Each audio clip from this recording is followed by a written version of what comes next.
It's happening. Or at least we hope it is. Out of fear of heartbreak, we're all trying to temper our expectations.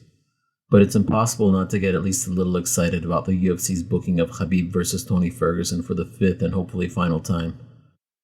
What we have in Khabib versus Tony is a clash of styles and a clash of personalities, but most importantly, it's the ultimate matchup of the best versus the best. Khabib is undefeated and has seldom looked vulnerable in his entire career. Tony, meanwhile, is on a 12-fight win streak and has a deserved reputation as one of the most violent fighters in the world. This will be the first time in UFC history that each fighter comes into the fight with win streaks this long. Khabib has demoralized and broken his opponents, while Tony has taken his to the depths of darkness, where he makes them bleed and overcomes them through sheer willpower.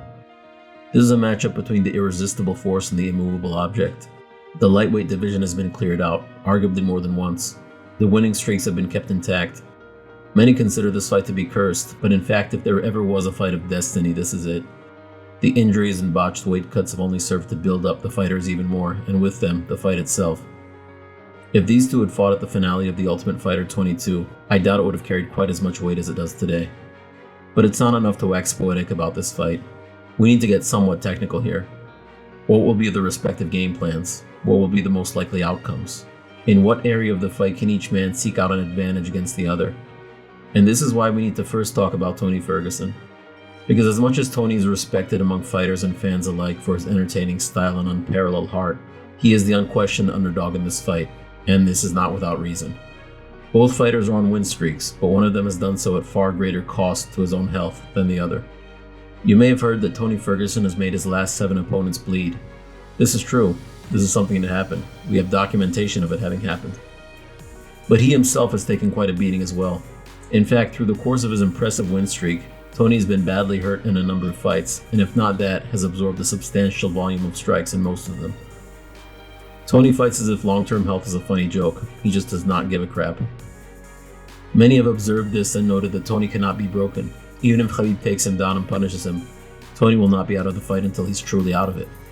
In fact, if you can condense all the common arguments that are made in favor of Tony beating Khabib, or at the least in favor of him being a major challenge for Khabib, it boils down to Tony's guard, Tony's heart and chin, and Tony's otherworldly conditioning.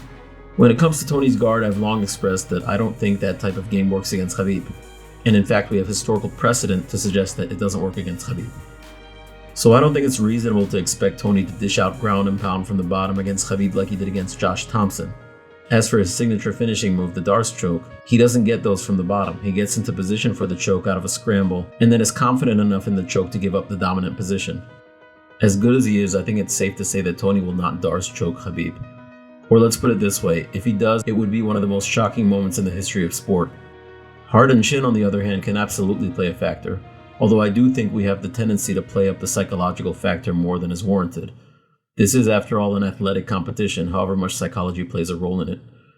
Khabib didn't mentally break Al Iaquinta, for example. He simply outclassed him for 5 rounds. It didn't matter how tough Al was. Of course, Al is not Tony, so if Tony's able to go the distance, he surely will have a better chance at mounting some meaningful offense than Al ever did. But the truth is, nobody can do much on the ground against Khabib. He's too far ahead of his peers in that realm. Tony's path to victory is not in finding an opening for that Darce choke. It's in somehow keeping the fight on the feet long enough to do serious damage.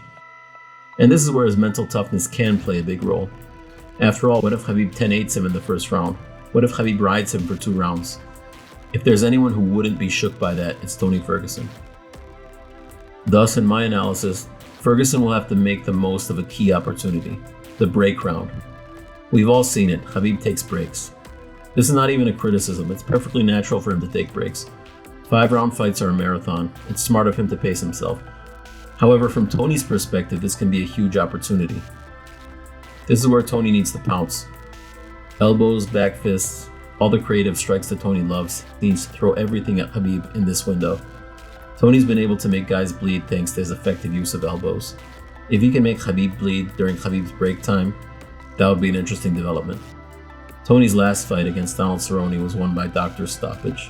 Khabib versus Tony will be in Brooklyn. We've all seen how the New York State Athletic Commission reacts to cuts. This is of course assuming the fight plays out that way, but there's another interesting factor at play. If Khabib has his way in the early going, will we even get to see Tony's world-class cardio on display?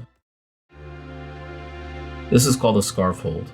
It's one of the most effective forms of side control in grappling, although not as common in MMA. It's of no direct relevance to Khabib versus Tony. I'm only bringing it up to illustrate a point. Observe these two variations of the same position. They look more or less the same, but there's actually a world of a difference between the two. In the one on the left, the guy on the bottom is simply being held down. He can't move his head and shoulders, which prevents him from bridging and shrimping out. But in the one on the right, his ribcage is being crushed and his lungs compressed. This subtle difference in leg positioning of the top guy is actually of great significance for the poor guy on the bottom. Anyone who played Street Fighter as a kid is familiar with the concept of a health meter. If we imagine that real fighters have health meters, Khabib's strategy is to drain his opponent's meter as soon as possible. The idea being that when the guy comes back up, he's not the same. Thus, when Khabib is holding someone down, it's not just that they're being held down, they're being crushed under an immense weight, in a way that is often imperceivable to the viewer. This could impact Tony's conditioning in ways we've never seen before. In conclusion, in order to win, I think Tony needs to pounce on Khabib in the stand-up when/if Khabib takes a round off. This is assuming that Khabib does Khabib things early in the fight, and also that Tony has the conditioning to recover and be able to do Tony things even after that early onslaught. The beauty of MMA is, of course, that what we see could be completely different from any of the things I've mentioned. MMA has a tendency to make everyone look stupid from time to time.